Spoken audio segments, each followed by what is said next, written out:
So I guess the first question many of you have is, what the heck is Loanbidz? I've seen it, maybe I've seen the logo around. What is it?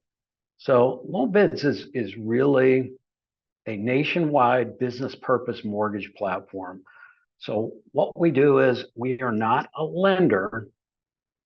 We are essentially set up as an exchange, or with many of our lenders, we're set up simply as a wholesale commercial mortgage broker. So with that, it enables us to be able to have some of the things here on the slide here, which talks about our secret sauce.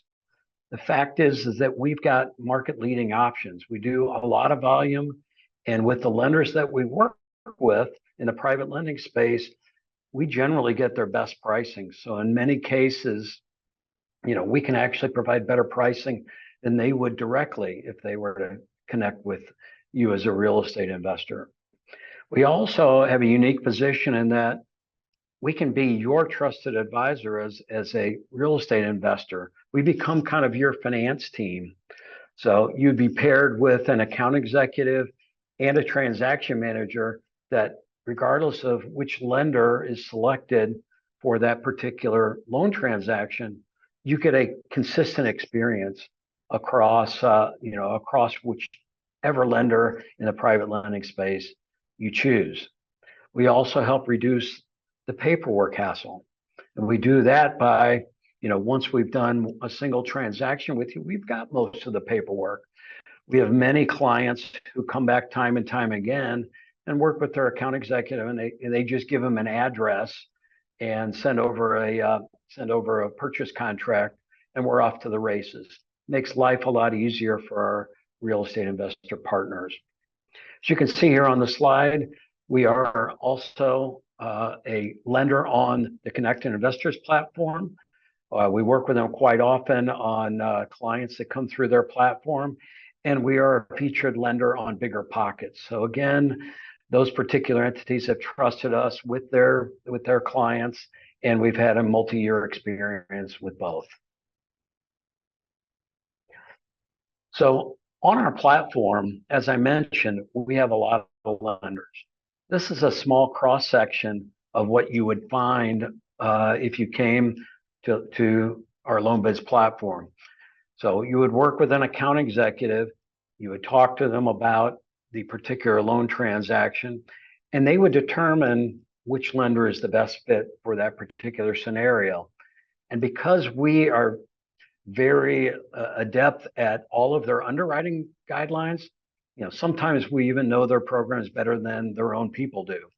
So we're able to fit your request into the right lender at the right pricing, at the right loan amounts, and that benefits you greatly. So again, you don't have to shop the market. We shop, and you get the savings from that. So let's talk a little bit about our clientele. The majority of the investors that we work with are involved in the BRRRR strategy. But as you can see here on the slide, most of them don't have an endless supply of capital. So some use equity, but more than most use a debt instrument like a short-term loan for a fix and flip and a long-term loan, which typically is a DSCR loan for many of our customers. So I'm going to spend time talking about how to position yourself to get the best deals in each of these areas. Plus, I'm going to talk about some special features that you may not even be aware of that are available on these types of loans. So one of the things that we've learned over time is that our borrowers have pretty common requests. And if there are any lenders that are on this particular webinar, you might take note of what I'm going to go through right now. So the majority of our clients are really interested in, first of all, the lowest rate and fee combination for the property that they want to finance. Most of them want the least amount of their money tied up in the deal as possible. They want a low hassle process. They want great communication. They want to close when they want to close, right? And they don't like late surprises. So this is intuitive for many of the lenders that are out there, but you're a lender and you can focus on these 6 things, you can really grow your business. So again, I'm going to talk about these a little bit further, but as an investor, you can probably relate to many of these particular items that are on the list and think about transactions you've done in the past with private lenders and some that are good in some of these areas and some that aren't so good.